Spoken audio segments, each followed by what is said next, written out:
দর্শক, কংগ্রেস বদলে দিল খেলা। ডোনাল্ড ট্রাম্প এখন কি করবে? কোনো কাট আছে তার হাতে? চলুন এরকম একটি নিউজ আমরা বিস্তারিত জেনে আসি। সুপ্রিয় দর্শক, আসসালামু আলাইকুম। আপনাদের সবাইকে স্বাগত জানাচ্ছি এখনকার আলোচনায়। আপনাদের সঙ্গে আছি আমি সিরাজুল ইসলাম। দর্শক, খুবই গুরুত্বপূর্ণ খবর আছে। খবরটি হচ্ছে, প্রেসিডেন্ট ডোনাল্ড ট্রাম্পের যুদ্ধ ক্ষমতা বলা যায় শেষ। তিনি আর কংগ্রেসের অনুমতি ছাড়া যুদ্ধ করতে পারবেন না, এইরকম একটা প্রস্তাব পাশ হয়েছে।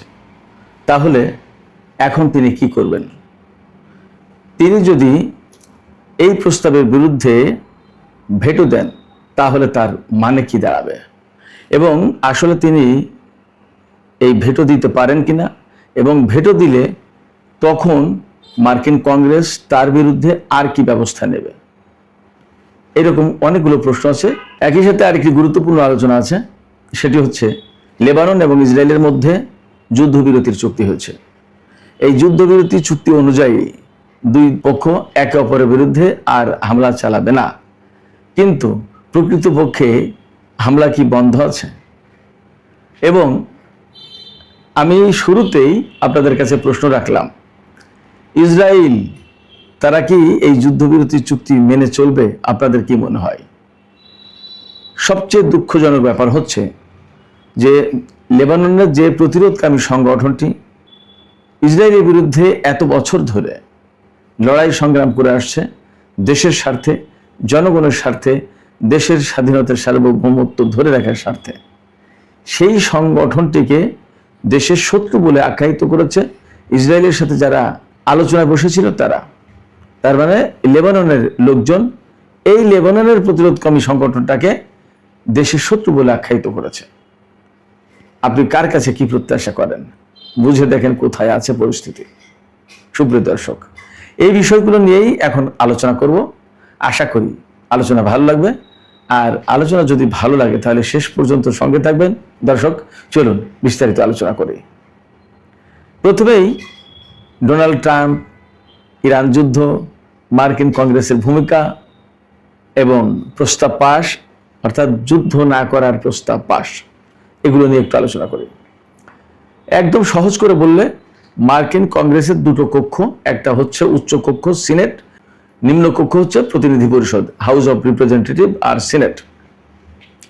এই হাউস অফ রিপ্রেজেন্টেটিভ বা প্রতিনিধি পরিষদে গত রাত মানে আমাদের এখানে যখন দিন তখন তো আমেরিকায় রাত,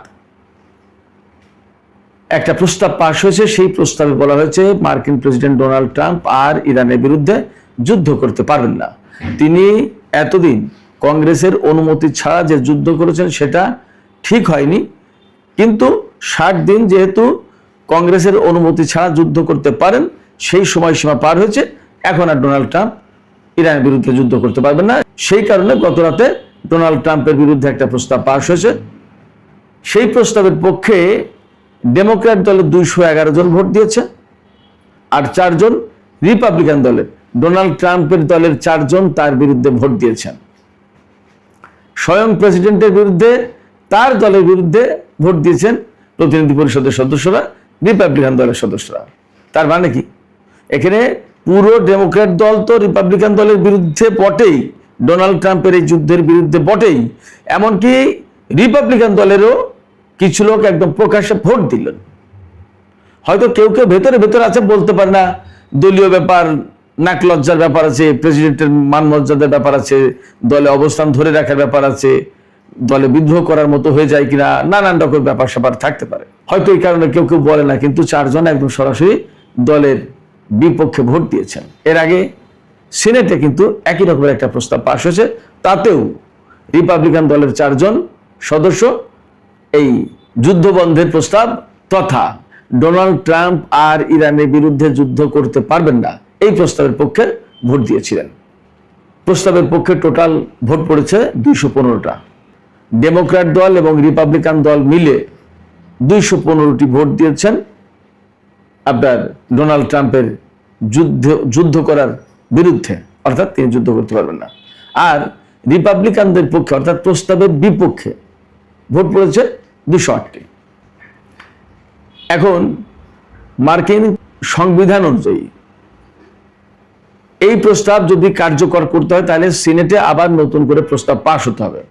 কারণ প্রতিনিধি পরিষদে একটা প্রস্তাব পাশ হলে সেই প্রস্তাব উচ্চকক্ষ সিনেটে পাশ করাতে হয়। তো আবার আমরা ধরে নিচ্ছি এর আগে যেহেতু সিনেটে পাশ হয়েছিল, সে কারণে ধরে নিচ্ছি যে এবার আবারও সিনেটে এই প্রস্তাব পাশ হবে। তার মানে ডোনাল্ড ট্রাম্পের যুদ্ধ করার ক্ষমতা কেড়ে নেওয়া হবে। এই যুদ্ধ করার ক্ষমতা যখন কেড়ে নেওয়া হচ্ছে, তখন তো ডোনাল্ড ট্রাম্প চুপ থাকবেন না। তিনি কি করবেন? তিনি এই প্রস্তাবের বিরুদ্ধে ভেটো দেবেন। ভেটো দেওয়ার যথেষ্ট সম্ভাবনা রয়েছে এবং মার্কিন সংবিধান এই অনুমোদন দিয়েছে।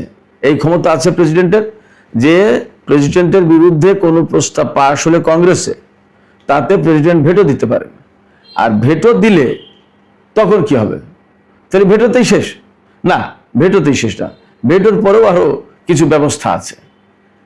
সেই আইনি ব্যবস্থা হচ্ছে মার্কিন কংগ্রেসের টোটাল যে প্রতিনিধি পরিষদ এবং সিনেটের সদস্য, তাদের 2/3 সংখ্যাগরিষ্ঠতায়, অর্থাৎ 3/2 ভোট যদি ডোনাল্ড ট্রাম্প ধরেন ভেটো দিল, সেই ভেটোর বিরুদ্ধে যদি 2 ভাগ ভোট পড়ে, 3 ভাগের ভেতর 2 ভাগ ভোট, তাহলে কিন্তু ডোনাল্ড ট্রাম্পের ভেটো নাকচ হয়ে যাবে। তার মানে কংগ্রেসে যে প্রস্তাব পাশ হয়েছিল সেই প্রস্তাব বহাল থাকবে। তার মানে তখন ডোনাল্ড ট্রাম্প ইরানের বিরুদ্ধে যুদ্ধ করতে পারবেন না, আর আইনগতভাবে একদম সংবিধান লঙ্ঘন হবে তখন। এখন এই যে কংগ্রেসের 3/2 ভোট ডোনাল্ড ট্রাম্প যদি ভেটো দেন, সেই ভেটো নাকচ করার জন্য 2 ভাগ ভোট পাওয়া যাবে কিনা সেটা কিন্তু একটা বড় ব্যাপার।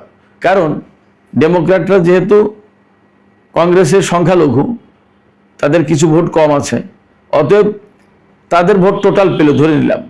কিন্তু রিপাবলিকান দলের 8 জন বা 10 জন বা 20 জন ভোট পেলে তো আর 2/3 হচ্ছে না।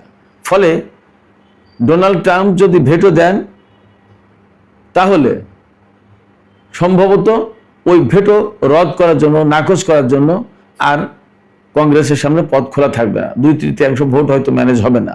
তবে যদি কোনো কারণে মার্কিন কংগ্রেসম্যানরা মনে করেন যে প্রেসিডেন্ট ডোনাল্ড ট্রাম্প অনেক বেশি বাড়াবাড়ি করে ফেলেছেন, এবার তাকে থামাতেই হবে, যে প্রস্তাব পাশ হয়েছে সিনেট এবং হাউস অব রিপ্রেজেন্টেটিভে, সেই প্রস্তাব বহাল রাখি।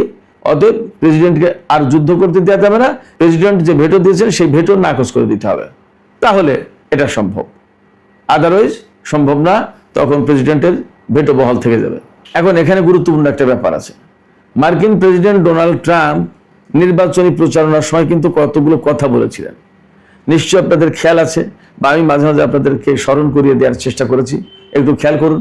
কথাগুলো হচ্ছে এই: ডোনাল্ড ট্রাম্প নির্বাচনের আগে নির্বাচনী প্রচারণা সভায় তিনি বারবার বলেছিলেন যে আমি প্রেসিডেন্ট নির্বাচিত হলে পৃথিবীতে কোনো যুদ্ধবিগ্রহ থাকতে দেব না, সমস্ত যুদ্ধবিগ্রহ বন্ধ করে দেব, ইউক্রেন রাশিয়ার যুদ্ধ 24 ঘন্টার ভেতরে বন্ধ করব। কেন তিনি বন্ধ করবেন? যুদ্ধ করতে গেলে এখানে আমেরিকা আলটিমেটলি ইনভলভ থাকে, জড়িত থাকে। আর জড়িত থাকা মানে আমেরিকার অর্থ ওই সমস্ত জায়গায় খরচ করা। তো ডোনাল্ড ট্রাম্প তার মতো করে বুঝেছিলেন, তার মতো করে বলেছিলেন। তো ওই যে মার্কিন অর্থ খরচ হচ্ছে, তিনি বলেছেন এই অর্থ এখানে খরচ না করে এই অর্থ দিয়ে আমরা মানুষের জীবন মানের উন্নয়ন ঘটাবো এবং পৃথিবীতে শান্তি প্রতিষ্ঠা করব, মারামারি কাটাকাটি যুদ্ধ এই সমস্ত থাকবে না। এবং তিনি কিন্তু নোবেলের প্রত্যাশা করেছিলেন, ক্ষমতায় বসেই শান্তিতে নোবেল পাবেন, এবং এজন্য খুব জোরদার চেষ্টাও চালিয়েছিলেন। ইউক্রেনের যুদ্ধ, রাশিয়ার যুদ্ধ তাড়াতাড়ি বন্ধ হয়ে যাক, সেরকম একটা উদ্যোগ তিনি নিয়েছিলেন। বারবার পুতিনের সাথে, জেলেনস্কির সাথে কথা বলেছেন, আলাপ আলোচনার ব্যবস্থা করেছেন, বহু কিছু, কিন্তু হয়নি। এরপরে গাজা যুদ্ধ বন্ধ করতে তিনি পারেননি। অ্যাকচুয়ালি যা হয়েছে, আগে যুদ্ধের ভেতর দিয়ে প্রতিদিন মানুষ হত্যা হতো, আর এখন যুদ্ধবিরতিতে গেছে হামাস বা গাজা ফিলিস্তিনের যোদ্ধারা, এখন আর যুদ্ধের ক্ষেত্রে নেই, কিন্তু ইসরায়েল তাদের উপর, ফিলিস্তিনের যোদ্ধারা যুদ্ধের ক্ষেত্রে নেই, কিন্তু ইসরায়েল তাদের উপর প্রতিদিন হামলা চালাচ্ছে। এমনকি একেবারে এই পলিথিন দিয়ে কোনো রকম বস্তির মতো করে থাকে, তার উপরে বিমান হামলা চালায়। যাবেন কোথায়? খাবার দাবার গুদাম, খাদ্যের গুদাম, অল্প স্বল্প কিছু খাদ্য আছে, তার উপর বোমা মেরে ধ্বংস করে দেবে। না খেয়ে মারবো, তোরা না খেয়ে মরবি, তোদের ভাতে মারবো, পানিতে মারবো, সে ভাতে মারা পানিতে মারার ব্যবস্থা। যাই হোক, তো ডোনাল্ড ট্রাম্প কিন্তু যুদ্ধ বন্ধ করতে পারেননি বা করেননি। উপরন্তু তিনি ইরানের সাথে ভয়াবহ রকমের একটা যুদ্ধে জড়িয়ে গেছে, যে যুদ্ধ ইতিহাস সৃষ্টি করলো, ইতিহাস ব্রেক করলো। কারণ আমেরিকা এবং ইসরায়েলের সাথে ইরানের এইরকম একটা যুদ্ধ, এটা অকল্পনীয় ব্যাপার, বিশাল ব্যাপার এবং ইতিহাস সৃষ্টি করা একটা যুদ্ধ। সেই যুদ্ধ ডোনাল্ড ট্রাম্প করলেন। শুধু তাই না, কংগ্রেসের অনুমতি ছাড়া এবং যুদ্ধের শুরু থেকেই তিনি মানবতা বিরোধী অপরাধ করে বসলেন। মিনাবের স্কুলে, বাচ্চাদের স্কুলে তিনি হামলা করলেন। পাশাপাশি ইরানের সর্বোচ্চ নেতা থেকে শুরু করে বহু সামরিক বেসামরিক বহু গুরুত্বপূর্ণ নেতা মন্ত্রী তাদেরকে হত্যা করেছে, দুনিয়া থেকে বিদায় করে দিয়েছে। এগুলো কি? এগুলো আন্তর্জাতিক অপরাধ আদালতে যদি মামলা করা হয় তাহলে তো তারা ফেঁসে যাবেন বলে আমি মনে করি। যাই হোক, যুদ্ধ বন্ধ করতে পারেননি, বরং তিনি নতুন যুদ্ধের ক্ষেত্র সৃষ্টি করেছেন, নতুন যুদ্ধ শুরু করেছেন। সেক্ষেত্রে ডোনাল্ড ট্রাম্প যদি এই ভেটো দেন, তাহলে ধরতে হবে যে তিনি নির্বাচনের আগে যে ঘোষণা দিয়েছিলেন যে আমি কাউকে যুদ্ধ করতে দেবো না, যুদ্ধ থাকবে না, সমস্ত যুদ্ধ বন্ধ করে দেব, সেটা ছিল মিথ্যা এবং জাতির সাথে প্রতারণা।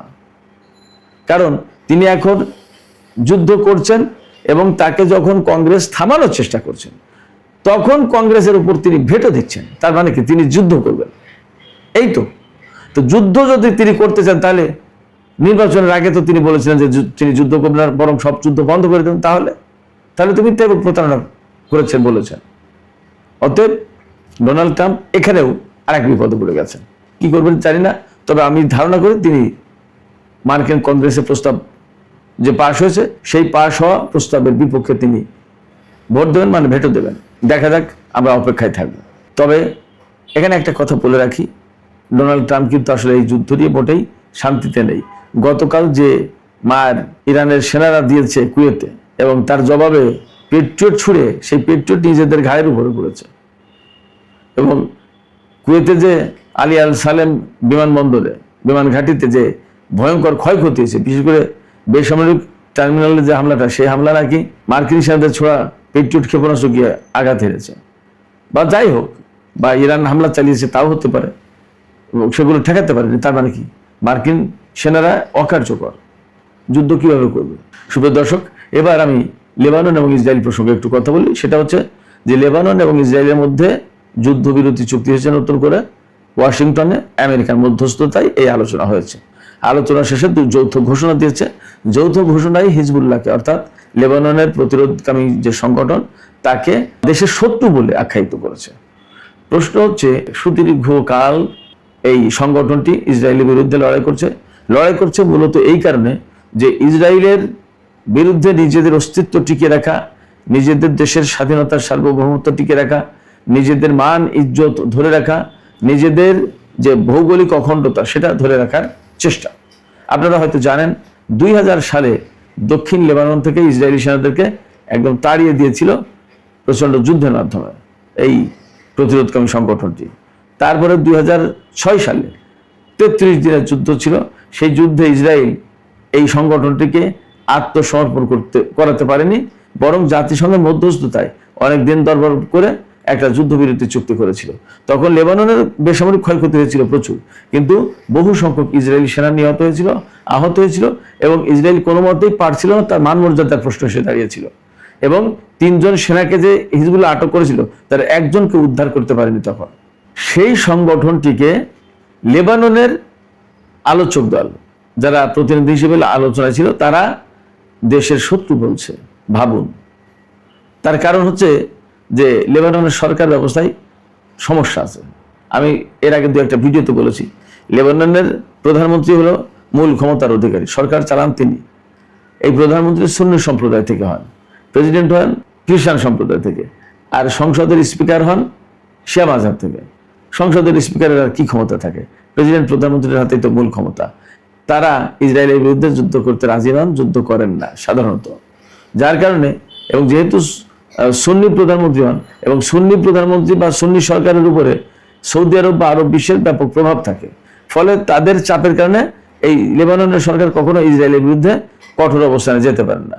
যার কারণে 2006 সালে যখন লেবাননের প্রতিরোধকামী সংগঠনের সাথে ইসরায়েলের যুদ্ধ হয়েছে, তখন কিন্তু লেবাননের প্রধানমন্ত্রী ফুয়াদ সিনওয়ার তিনি কিন্তু কান্নাকাটি করেছেন, আমার দেশ শেষ হয়ে যাচ্ছে, দেশের মানুষকে হত্যা করছে, দেশের মানুষ মারা যাচ্ছে, বহু কিছু। কিন্তু একটা সেনাকে একটা গুলি চালানোর নির্দেশ দেননি এবং গুলি চালাতে দেননি। এই হচ্ছে প্রধানমন্ত্রী তথা সুন্নি সরকারের কাজ। খুবই দুঃখজনক, খুবই দুঃখজনক। এই অবস্থার পরিবর্তন হওয়াটা জরুরি। তো সেই সরকারের বা সেই ধাঁচের সরকারের পক্ষ থেকে বা তার প্রতিনিধিরা এই লেবাননের প্রতিরোধকারী সংগঠনটাকে দেশের শত্রু বলবে, এতে অবাক হওয়ার কিছু নেই। হয়তো আপনারা দুঃখ পেতে পারেন, কিন্তু অবাক হওয়ার কিছু নেই। আমি তো সে কথা বললাম, কেন অবাক হওয়ার কিছু নেই। সুপ্রিয় দর্শক, আজকের আলোচনা এখানেই শেষ করতে চাইছি। যাবার আগে আমি আপনাদের কাছে একটু জানতে চাই, মার্কিন কংগ্রেসে যে প্রস্তাব পাশ হয়েছে, সিনেটেও যদি পাশ হয়, তখন প্রেসিডেন্ট ডোনাল্ড ট্রাম্প কি এই প্রস্তাবের বিরুদ্ধে ভেটো দিতে পারেন? কি মনে হয় আপনাদের? এবং ভেটো দিলে তিনি কি জাতির সাথে প্রতারণা করে যুদ্ধের ব্যাপারে, যে যুদ্ধের বিরোধিতা করার কথা তিনি বলেছিলেন, সেই ব্যাপারে কি তিনি প্রতারণা করেছেন তা বলা যাবে? আপনাদের মতামত কমেন্টে জানাতে পারেন। আর ভিডিও ভালো লাগলে লাইক, কমেন্ট, শেয়ার করবেন এবং চ্যানেলটি সাবস্ক্রাইব করে সাথেই থাকবেন প্লিজ। দর্শক, আপনাদের সবাইকে অনেক অনেক ধন্যবাদ জানিয়ে এখনকার আলোচনা এখানে শেষ করছি। আল্লাহ হাফেজ। দর্শক, দেখতে পারলেন, জানতে পারলেন পুরো বিষয়টা। তো অবশ্যই মতামত কমেন্টে জানিয়ে দিবেন। আর আমাদের মিক্স টিভি চ্যানেলটি ভালো লাগলে অবশ্যই চ্যানেলটি সাবস্ক্রাইব করবেন। যারা মাহফিল অ্যাপস থেকে দেখতে পাচ্ছেন, তারা মাহফিলে আমাদের যে মিক্স টিভি চ্যানেলটি আছে সেটি সাবস্ক্রাইব করবেন। আর যারা ইউটিউব থেকে দেখতেছেন, অবশ্যই ইউটিউব চ্যানেলটি সাবস্ক্রাইব করবেন। তো সবাইকে অসংখ্য ধন্যবাদ। সবাই ভালো থাকবেন। আল্লাহ হাফেজ।